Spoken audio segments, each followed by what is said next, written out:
दास जी की बात जब सुनी कि विठल दास जी के साथ सौराष्ट्र में कुछ ऐसी घटना हुई, कहते महाप्रभु जी विठल दास जी को पत्र लिखते लिखते प्रिया जी से बात करने लगे। हे ब्रज नव तरुणी कदम्ब चूड़ामणि श्री राधे, तिहारे स्थापे गुरु मार्ग विषय अविश्वास अज्ञानी को होते। एक प्रकार से जैसे मानो प्रिया जी को हित सजनी आज्ञा दे रही है, विठल दास को अहो सींचनो, इसका ध्यान तुमको रखना है,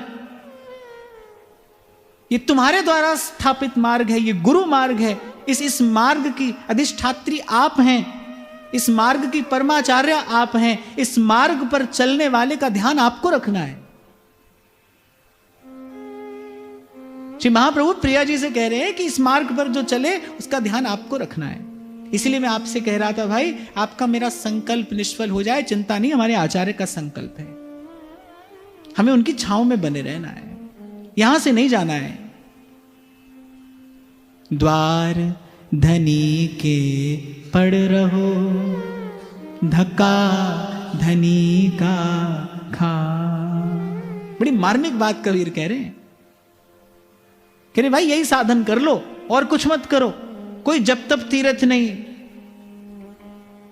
सेवा सुरत न जानिया और ना जापै आराध, ओट तेरी जग जीवना मेरे ठाकुर अगम अगाध। भय कृपाल गुसाइया नठे सोग संताप, तत्ती वाओ न लग गई सतगुरु राखे। हाँ, बड़ी मार्मिक बात कही है यहां कबीर जी ने। द्वार धनी के पड़ रहो और धक्का धनी का खाओ। कह एक दिन धनी निवाजे है, एक दिन वो आपको देगा वो वस्तु जिसके कारण आप आकर पड़े हो ना, एक दिन वो वस्तु आपको देगा। बस इसी का विचार करके रसिक संतों ने इसे ही अपना भजन मार्ग बनाया, यही उनकी भजन शैली रही कि भाई खंड खंड हो जाए तन, अंग अंग सत टूक, वृंदावन मत छाड़िए, छाड़ वो है बड़ी चूक। अभी मैं कुछ दिन पहले परम श्रद्धेय श्री मलुक पीठ वाले महाराज जी के पास बैठा था, तो ऐसी कुछ सत्संग की कुछ चर्चा हो रही थी, तो महाराज जी ने भी यही बात कही, बोले भाई देखो जिससे भजन बने वो तो कहीं पर भी रह सकता है, जो भजन कर सकता है वो तो कहीं पर भी रहे, और यदि स्वयं को असमर्थ जानो फिर तो नाम और धाम का आश्रय लेकर बस पड़ जाना चाहिए, फिर और कुछ नहीं है। फिर तो नाम का और धाम का आश्रय लेकर बस पड़ जाइए, द्वार धनी के पड़ रहो, फिर अपनी ओर न देखिए। और कल जैसे मैं आपको कह रहा था ना कि भाई जैसे द्वार खटखटाते रहिए, कभी खुलेगा कभी खुलेगा। और श्वास श्वास में नाम जपना ही द्वार खटखटाना है, श्वास श्वास में नाम जपिए, यही द्वार खटखटाना है। एक दिन खुलेगा, एक दिन वो कृपा का द्वार खुलेगा, एक दिन अवतरित होगी वहां से वो कृपा, जिसको पाकर जीवन धन्य हो जाएगा, निहाल हो जाएगा। और फिर यहां के संतों ने तो ऊंचे स्वर में गाया, अली किशोरी जाए कहां, अली किशोरी जाए कहां, अब बड़ो ठिकानो पायो। अरे यहां तो रसिक कह रहे हो मचल पर्यो या पौरी, मुख निरखो रहो ने, लाडली हम दीन हैं, हम दीन हैं, कृपा सिंधु में जिए वो मीन है। तो एक ही बात का आश्रय है भाई, आपकी कृपा, आपकी कृपा, आपकी कृपा, केवल आपकी कृपा।